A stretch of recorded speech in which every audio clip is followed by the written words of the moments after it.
Hey guys, Trevor here with Trevor's Two Wheel Talk. I am here with Anthony Mazziotto, not the first, not the second, Anthony Mazziotto the third at the famous Laguna Seca, Mazda Laguna Seca. So Anthony, you want to tell us a little bit about how your weekend went at this one race event? We kind of got jumbled up with the World Superbike, so we're only able to have one race.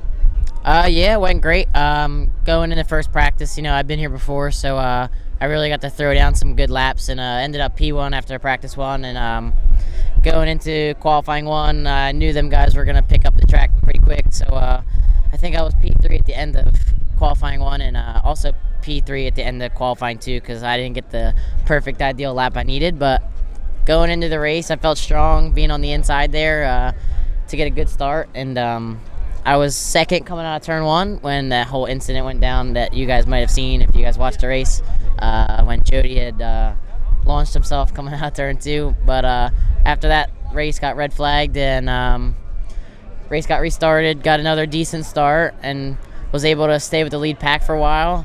I was sitting back there looking around and trying to judge where I was better than them and where they were better than me. And then when it came to time I needed on the last lap, I had drafted by them guys down the straightaway. I led the whole last lap, pulled a pretty big gap, trying to set down some fast times, but I had no idea that I had pulled that gap. So going into the last turn, I ran a little bit defensive, got in there really hot, was on the inside, trying to make sure no one came up the inside of me, and just blew the last turn, ran out in the dirt, and them guys just came by me on the straightaway. But all in all, it was a great race, and I'm looking forward to New Jersey.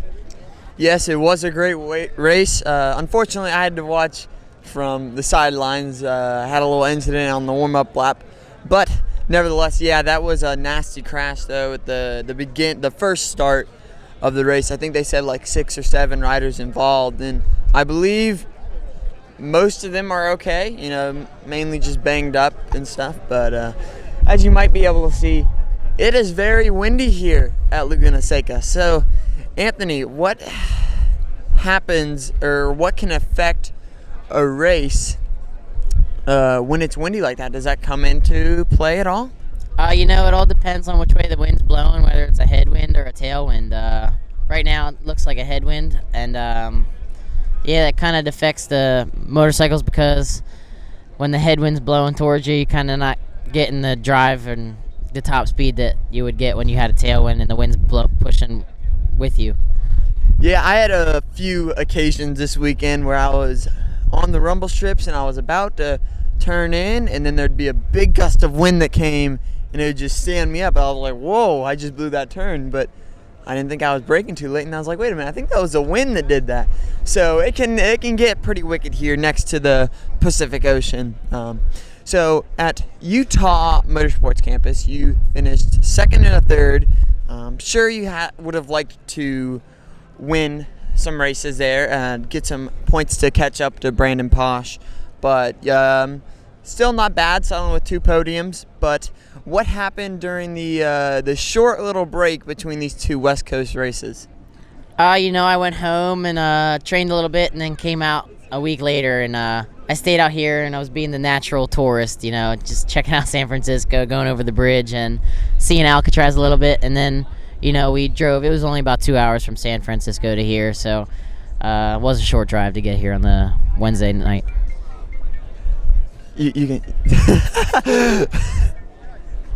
That's fine. We'll just keep going. Yeah, there's a lot of the KTM RC Cup racers that are from the East Coast, and they were all kind of doing like the natural tourist thing, going to all the different sites and stuff.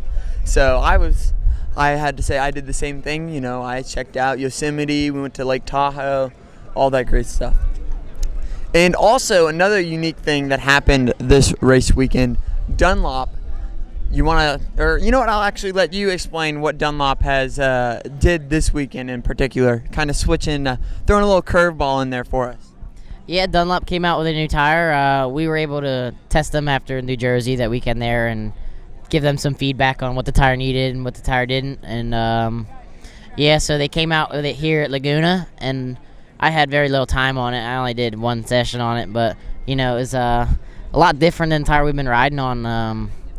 For me, it took us a little bit longer to figure out pressures and see what we needed to get the most grip out of it. And in the weekend now, I think we got the right setup going into New Jersey.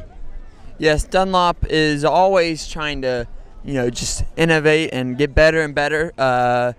Better tires, better grip. And they said, and it did have better grip. I noticed the tire rolled more, which felt very uncomfortable to some riders, including myself at first.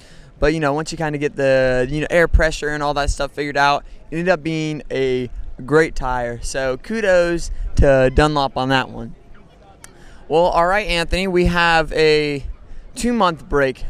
2 months? Yeah, between right now and the final round of the KTM RC Cup at New Jersey. And, that's a home track for you. I know that's one of those tracks. It seems like people either really like it or they really don't.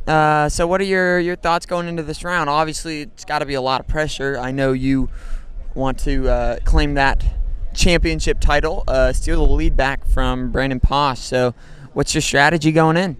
At the spot we're at now, between second and third is pretty distant. So for me, I just need to go out there and either win races or that's about it, all we got. So I'm going to go home and train really, really hard and be the most fit rider on the grid. I'm going to try, and I believe, not positive, this is a little insider, we might be riding the R6 as well, so keep in tune.